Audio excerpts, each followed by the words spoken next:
പുതിയ നുസ്ക് ആപ്ലിക്കേഷനിൽ വന്ന ഒരു പ്രോബ്ലമാണ് ഈ വീഡിയോയിൽ പരിചയപ്പെടുത്താൻ പോണത്. അപ്പോൾ എങ്ങനെ അത് പരിഹരിക്കുക എന്നുള്ളതൊക്കെ ഈ വീഡിയോയിൽ കാണിച്ചു തരുന്നുണ്ട്. നിങ്ങൾ വീഡിയോ മുഴുവനായിട്ടും കാണാൻ നോക്കുക. പുതിയ നുസ്ക് ആപ്ലിക്കേഷൻ നിങ്ങൾ ഓപ്പൺ ആക്കുക.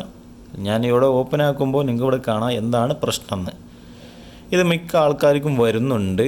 ഇപ്പം എൻ്റെ തന്നെ എനിക്കറിയാവുന്ന കുറച്ച് ആൾക്കാർ എൻ്റെ അടുത്ത് വന്നു, എൻ്റെ നുസ്ക് ആപ്ലിക്കേഷനിൽ ഞാൻ ഉംറ പെർമിറ്റ് എടുത്തത് കാണുന്നില്ല, ഈ ആപ്ലിക്കേഷൻ ലോഗിൻ ചെയ്യുന്ന സ്ഥലത്തോട്ടാണ് വരുന്നത്, പിന്നെയും ലോഗിൻ ചെയ്ത് ഓപ്പൺ ആക്കണം, പിന്നെയും ഇത് ഇടയ്ക്ക് പോകുന്നു, ഇതെന്താണ് ഈ പ്രശ്നം, എന്തുകൊണ്ടാണ് ഇതിങ്ങനെ വരുന്നു എന്ന് പറയാം.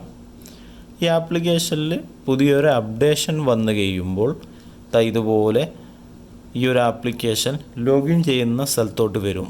അവിടെ നമ്മൾ കൊടുത്ത ഈ കാം നമ്പർ, പാസ്വേഡ് ഇതെല്ലാം ഓട്ടോമാറ്റിക്കായിട്ട് പോകും. പുതിയ അപ്ഡേഷൻ വരുമ്പോഴാണ് ഈ പ്രശ്നം.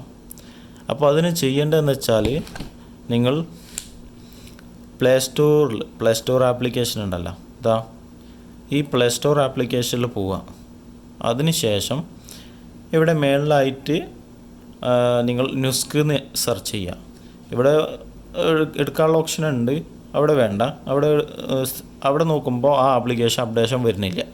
അതിന് ഡയറക്റ്റായിട്ട് നിങ്ങൾ നുസ്ക് എന്ന് സെർച്ച് ചെയ്താൽ മതി. നുസ്ക് എന്ന് സെർച്ച് ചെയ്യുമ്പോൾ നുസ്ക് എന്നുള്ള ഇവിടെ കാണാം അപ്ഡേറ്റ് എന്ന് കൊടുത്തിട്ടുണ്ടാവും. ഇത് ക്ലിക്ക് ചെയ്ത് അപ്ഡേറ്റ് ആക്കുക.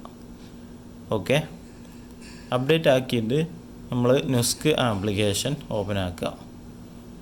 ഇവിടുന്ന് ഓപ്പൺ ആക്കിയാൽ മതി, അല്ലെങ്കിൽ നിങ്ങളുടെ മൊബൈൽ ഫോണിലുള്ള നുസ്ക് എവിടെയുള്ള അവിടെ നിന്ന് ഓപ്പൺ ആക്കിയാൽ മതി. അവിടെ ക്ലിക്ക് ചെയ്ത് ഓപ്പൺ ആക്കിയാൽ മതി. അതിന് ശേഷം ഇവിടെ ലോഗിൻ എന്നുള്ളത് ക്ലിക്ക് ചെയ്യുക. സൗദി അറേബ്യ ക്ലിക്ക് ചെയ്യുക. പിന്നെ നിങ്ങൾ അവിടെ നാഷണൽ ഐ ഡി, ഇഖാമ നമ്പർ എൻ്റർ ചെയ്യുക, പാസ്വേഡ് എൻ്റർ ചെയ്യുക, റിമെമ്പർ മീ ഇത് എൻ്റർ ചെയ്ത് കൊടുത്തു കഴിഞ്ഞാൽ ഇതിൽ ടിക്ക് മാർക്ക് ഇട്ട് കഴിഞ്ഞാൽ ഈ പാസ്വേഡ് ഇവിടെ തന്നെ ഉണ്ടാവും. പാസ്വേഡും ഇഖാമ നമ്പറും ഇവിടെ തന്നെ ഉണ്ടാവും, ഇവിടെ നിന്ന് പോവില്ല. ഓക്കെ, അപ്പോൾ ഇത് രണ്ടും സെറ്റ് ചെയ്തതിന് ശേഷം ലോഗിൻ ക്ലിക്ക് ചെയ്യുക. ലോഗിൻ എന്നുള്ളത് ക്ലിക്ക് ചെയ്യുക. അതിന് ശേഷം ഈ നമ്പറിലോട്ട് ഒരു OTP വരും. OTP എൻ്റർ ചെയ്യുക.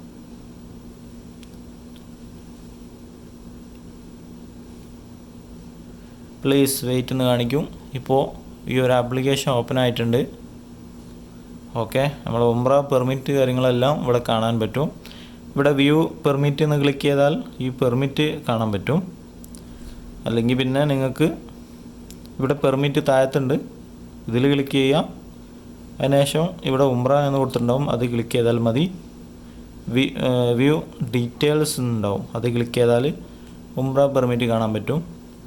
ഉംറ പെർമിറ്റ് ക്യാൻസൽ ചെയ്യാനായിട്ട് ക്യാൻസൽ പെർമിറ്റ് എന്നുള്ളതിൽ ക്ലിക്ക് ചെയ്യുക. ഇതാ അവിടെ ടിക്ക് മാർക്ക് കൊടുക്കുക, ഡൺ എന്ന് ക്ലിക്ക് ചെയ്യുക, യെസ് കൊടുക്കുക. യെസ് കൊടുത്തു കഴിഞ്ഞാൽ പെർമിറ്റ് ഇപ്പോൾ ക്യാൻസൽ ആയിട്ടുണ്ട്. ക്യാൻസൽ ചെയ്ത പെർമിറ്റ് കാണാനായിട്ട് ഇവിടെ ഹിസ്റ്ററി എന്നുള്ളതിൽ ക്ലിക്ക് ചെയ്താൽ കാണാൻ പറ്റും.